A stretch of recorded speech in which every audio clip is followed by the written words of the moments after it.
Burn. Hey everybody! So tonight I'm going to be discussing the Sisters of Mercy's second album, and that is 1986's Floodland.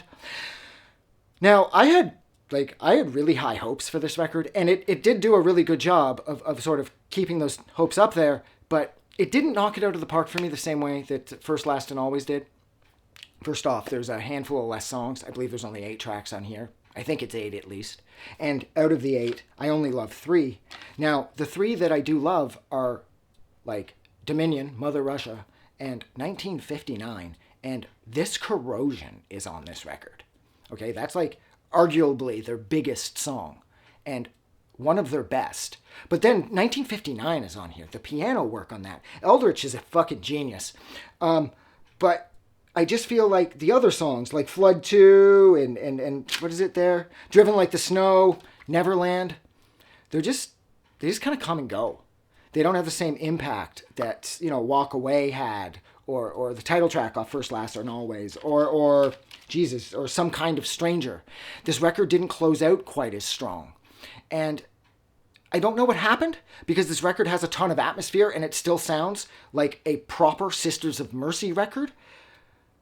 But I'm not sure what happened over those couple years that would compel them to release a record comprising of less songs. And the songs just don't seem to have that same sort of gothic evil energy. They're too spaced out, or too spacious. Sorry, I shouldn't say spaced out. It implies something science fiction-y. I don't mean that. I mean, they're just too sparse sounding especially the second half of the record. After This Corrosion, I find the album just gets sort of bogged down, and I can't seem to connect with it. So I really respect this record because of Dominion, Mother Russia, and 1959, and of course This Corrosion. I mean, the Sisters of Mercy are one of those bands that can turn like what should have been like a 3.5, 4-minute single for This Corrosion and turn it into a completely workable 8-minute version where I don't even feel the 8 minutes coming and going.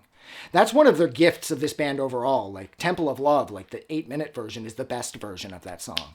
And Dominion isn't exactly, actually all of their songs aren't exactly the shortest. Some kind of Strangers, 6 or 7 minutes long, and I just don't feel it.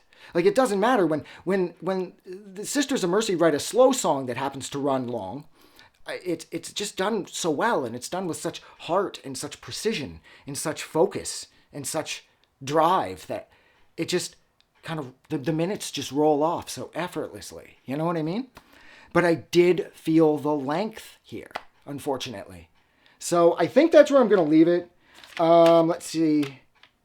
Just too quiet, kind of sleepy. Yeah, I pretty much said everything. So, all right, so that's it. So thank you so much for hanging out with me for however long this has been. Well, I discussed the Sisters of Mercy's second album from 1986, and that is Floodland. Jesus Christ.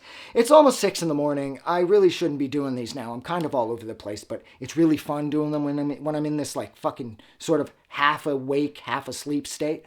But yes, so like always, if you like this review or you like this record, don't forget to do something nice for somebody. But never forget that you're amazing, and I will talk to you guys soon. Have a good night or morning or whatever.